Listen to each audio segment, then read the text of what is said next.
नमस्कार भक्तांनो, आज तुम्हाला संत तुकाराम यांच्या विठ्ठल भक्तीच्या त्या परमाच्छ शिखराचे दर्शन घडणार आहे, जो पाहून तुमचे डोळे नक्कीच पाणावतील आणि तुमचे मन विठ्ठलाच्या निस्सीम प्रेमाने पूर्णपणे भरून जाईल. आज आम्ही तुम्हाला तुकाराम बीजेची कथा सांगणार आहे. ही कथा मात्र ऐकल्याने आषाढी कार्तिकी वारी केल्याचे फळ मिळते. विठ्ठल कृपेने ही कथा पूर्ण ऐकणाऱ्यांच्या घरात सुख, समृद्धी आणि धनधान्याला बरकत मिळते. शेकडो वर्षापूर्वीची ही गोष्ट आहे, जेव्हा महाराष्ट्राच्या भूमीवर अनेक संकटांचे सावट होते. पुणे जिल्ह्याजवळ असणाऱ्या पवित्र इंद्रायणी नदीच्या काठावर देहू नावाचे अत्यंत सुंदर आणि शांत गाव वसले होते. या गावात निसर्गाची मुक्त उदाहरणे होती. चाहूबाजूनी हिरवेगार डोंगर आणि मध्यातून संतपणे वाहणारी इंद्रायणी नदी असा तो परिसर होता. त्याच गावात मोरे घराणे राहत होते, जे पिढ्यानपिढ्या विठ्ठलाचे निस्सीम भक्त होते. त्यांच्या घरात पंढरपूरची वारी करण्याची शेकडो वर्षाची अखंड परंपरा होती. त्याच घरात एका तेजस्वी बालकाचा जन्म झाला. ते दिसायला खूप तेजस्वी होते, ज्यांचे नाव होते तुकाराम. तुकाराम हे दिसायला अत्यंत साधे होते, पण डोळे अतिशय बोलके तेजस्वी होते. त्यांचे घराणे हे वाणी समाजाचे होते आणि त्याच किराणा मालाचे तसेच सावकारीचा चांगला व्यवसाय होता. सुरुवातीच्या सर्व काही अत्यंत सुरळीत होते, आनंदात चालू होते. घरात लक्ष्मी पाणी भरत होती आणि संपत्तीची कोणतीही कमतरता नव्हती. तुकाराम महाराजांचा विवाह रुक्माबाई यांच्याशी झाला आणि ते संसारात रमले. पण नियतीच्या मनात काहीतरी वेगळेच आणि खूप मोठे संकट दडले होते. जगाला मार्ग दाखवण्यासाठी तुकाराम महाराजांना आधी संसाराचा भयानक भट्टीतून तळून निघावे लागले आणि तसे घडले देखील. महाराष्ट्रावर दुष्काळाचे एक महाभयंकर सावट कोसळले. पावसाने पूर्णपणे ओढ दिली आणि लागोपाठ अनेक वर्ष आकाशातून पाण्याचा थेंबही जमिनीवर पडला नाही. इंद्रायणी नदी जी नेहमी दुथडी भरून व्हायची, ती आता पूर्णपणे कोरडी पडली होती. जमिनीला मोठमोठ्या भेगा पडल्या होत्या आणि झाडे सुकून त्यांची नुसती लाकडे उरली होती. गुराढोरांना खायला चारा नव्हता आणि प्यायला पाणी नव्हते.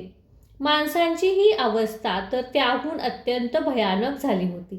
अन्नाचा एक एक कणासाठी लोक एकमेकाच्या जीवावर उठत.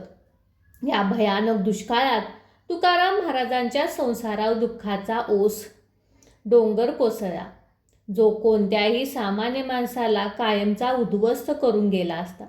या भयानक परिस्थितीत त्यांचे आई वडील देवाघरी गेले. त्यांचा थोरला भाऊ सावजी याने दुःखाला कवटाळून घर सोडले आणि तो कायमचा तीर्थयात्रेला निघून गेला.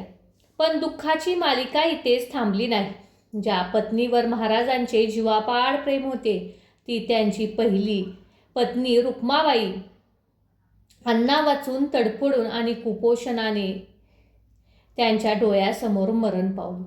आणि सर्वात मोठा आघात म्हणजे त्यांचा एकुलता एक लहान मुलगा, ज्याचे नाव होते संतोष, तो देखील अन्नाचा घास नसल्यामुळे भुकेने व्याकुळ होऊन या जगातून कायमचा निघून गेला.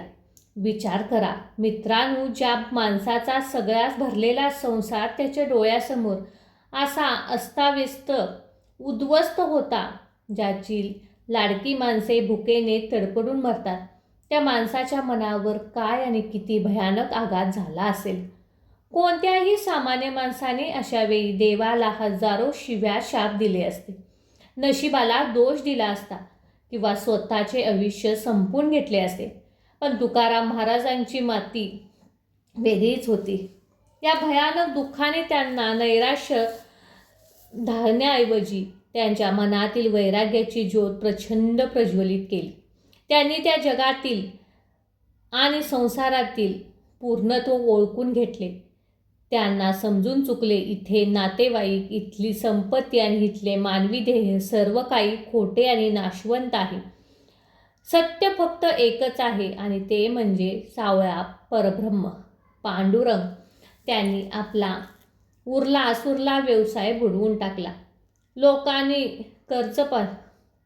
असलेली कागदपत्रे इंद्रायणी नदीत फेकून दिली आणि स्वतःला संसाराच्या सर्व बंधनातून कायमचे मुक्त करून घेतले. आपला मोर्चा त्याने इंद्रायणीच्या काठी असलेला भीमनगरी भंडारा आणि गोरावाडा या शांत आणि निर्जल डोंगराकडे वळवला. तिथे घनघोर जंगल होते, हिंस्र प्राणी होते, पण महाराजांना आता कशाचीच भीती उरली नव्हती. तिथे जाऊन त्याने स्वतःला विठ्ठलाच्या भक्तीत आणि नामस्मरणात पूर्णपणे झाकून दिले. दिवस रात्र, ऊन वारा पाऊस कशाचीही पर्वा न करता ते दगडावर बसून डोळे मिटून फक्त पांडुरंगाचे ध्यान करत असत. त्यांच्या कठोर प्रयत्नामुळे, तपस्येमुळे, निस्सीम भक्तीमुळे त्यांचा आता एक अफाट असा ईश्वरी प्रकाश निर्माण झाला. त्या साक्षात श्रीहरी साक्षात्कार झाला आणि त्यानंतर त्यांच्या मुखातून जे शब्द बाहेर पडले ते म्हणजे साक्षात ज्ञानाची गंगाच होती. आणि अभंग रचायला सुरुवात केली. त्यांचे अभंग म्हणजे केवळ शब्द नव्हे तर साक्षात परब्रह्माचे प्रकटीकरण होते. समाजातील दुर्भिक्षता, अंधश्रद्धा आणि कर्मकांड यावर त्यांनी आपल्या अभंगातून अत्यंत प्रखर शब्दात प्रहार करायला सुरुवात केली. पण भक्तांनो, जगात जेव्हा जेव्हा एखादा महापुरुष जन्माला येतो तेव्हा समाजाला सत्याचा आणि ज्ञानाचा मार्ग दाखवण्याचा प्रयत्न करतो, तेव्हा त्यांनी तात्कालीन परिस्थिती आणि अहंकार समाजाचा प्रचंड विरोध सहन करावा लागला. हा आजवरचा इतिहास आहे. तुकाराम महाराजांचे स्पष्ट आणि रोखठोक विचार तात्कालीन कर्मठ लोकांना आणि पुजाऱ्यांना अजिबात पटले नाही. त्यांनी धर्माच्या नावाखाली लोकांची जी पिळवणूक चालवली होती ती महाराजांच्या अभंगामुळे धोक्यात आली. माबजी गोसावी नावाच्या एका मत्सरी माणसाने तर महाराजांना एका काठेरी बाबीच्या फांद्याने रक्ताबंबाळ होईपर्यंत मारली. तरी महाराज कसलाही राग न करता उलट मामजीच्या पायाशी मॉलिश केली आणि विचारले, मला मारताना तुमच्या हाताला त्रास तर नाही ना झाला? हा त्यांच्या समाजशीलता सर्वात मोठा पुरावा होता. पण विरोध इथे थांबला नाही. रामेश्वर भट नावाचा एक अत्यंत विद्वान अहंकारी ब्राह्मणाने तुकाराम महाराजांना असा आरोप केला की त्यांनी लिहिलेले अभंग हे वेदाच्या आणि धर्माच्या विरुद्ध आहेत.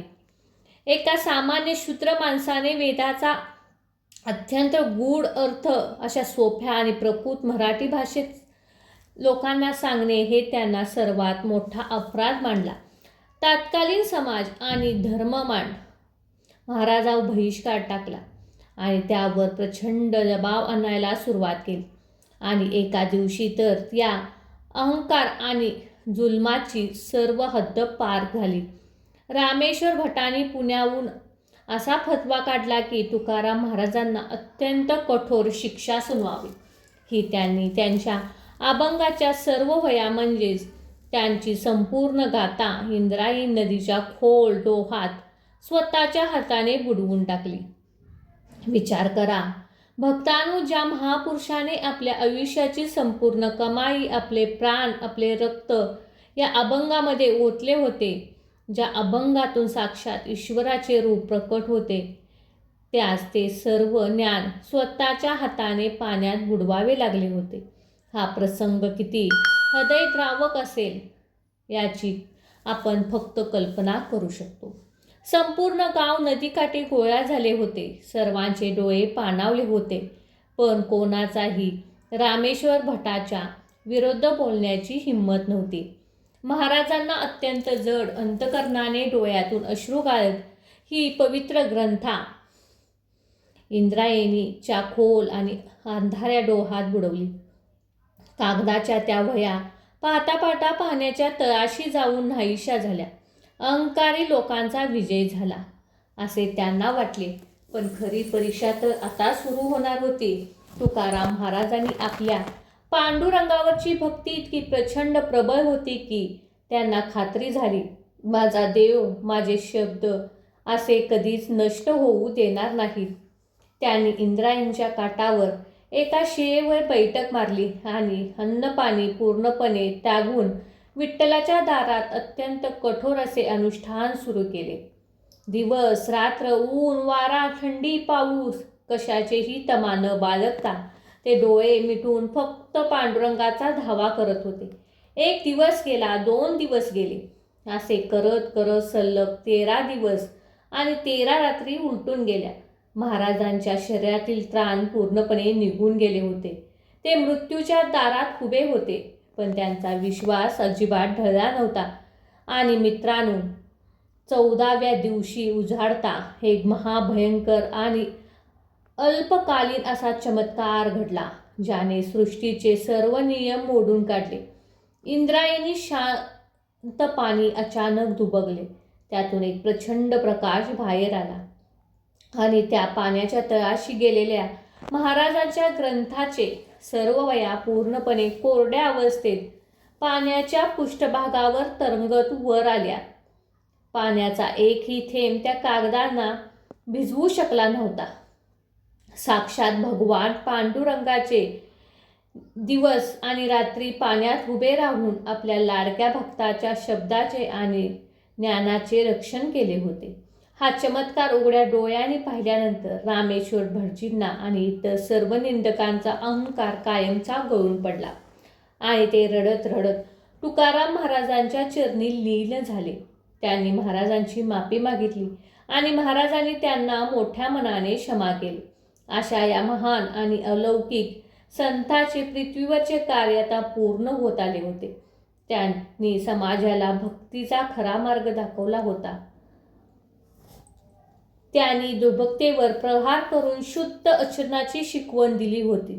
इसवी सन 1650 शके 1571 फाल्गुन महिन्यातील वद्द तृतीयेचा तो अत्यंत पवित्र आणि ऐतिहासिक दिवस होता. आज आपण याला संपूर्ण महाराष्ट्रात अतिशय श्रद्धेने तुकाराम बीज म्हणून ओळखतो. महाराज आता पूर्ण जाणीव झाली होती की आता परतीचा प्रवास सुरू करण्याची वेळ जवळ आली आहे आणि आपल्या सर्व गावकरी मित्रमंडळी आणि भक्तांना निरोप द्यायला सुरुवात केली. ते प्रेमाने म्हणाले, आम्ही जातो आमच्या गावा, आमचा राम राम घ्यावा. त्या साध्या गावकऱ्यांना याचा खरा अर्थ समजला नाही. त्यांना वाटले महाराज नेहमीप्रमाणे एखाद्या तीर्थयात्रेत जात असतील. त्यांनी आपली दुसरी पत्नी आवली हिलाही सोबत वैकुंठाला नेण्याची विनंती केली होती. आवली अत्यंत पतिव्रता आणि कष्टाळू स्त्री होती. तिने महाराजांना प्रत्येक कठीण काळात साथ दिली होती, पण त्या क्षणी ती संसाराच्या मोहात अडकली. मुले लहान आहेत, घरकाम आहे, जबाबदाऱ्या आहेत आणि तिने नकार दिला. भक्तांनो, इथे मानवी मनाचा खरा कमकुवतपणा दिसतो.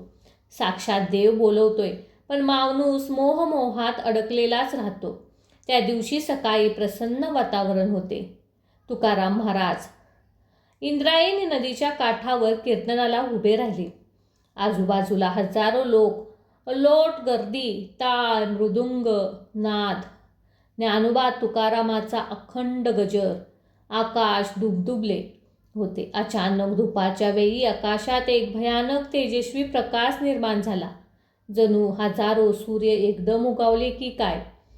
काळ कोणालाच काही समजेना, काही दिसेना आणि हळूहळू त्या प्रकाशातून एक दिव्य गरुडाच्या आकाराचे पुष्पक विमान खाली उतरू लागले.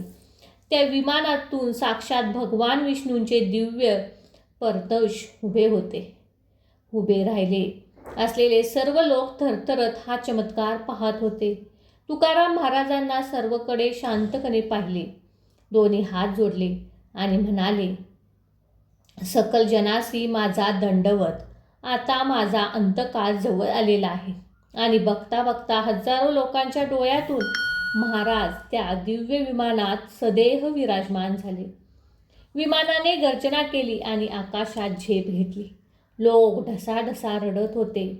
त्यांना आकाशात दिसेत असे होईपर्यंत पाहत राहिले. आता त्यांच्या हातातील टाळ, साधी गुगडी खाली पडली, जी भक्ती प्रसाद म्हणून जपून ठेवली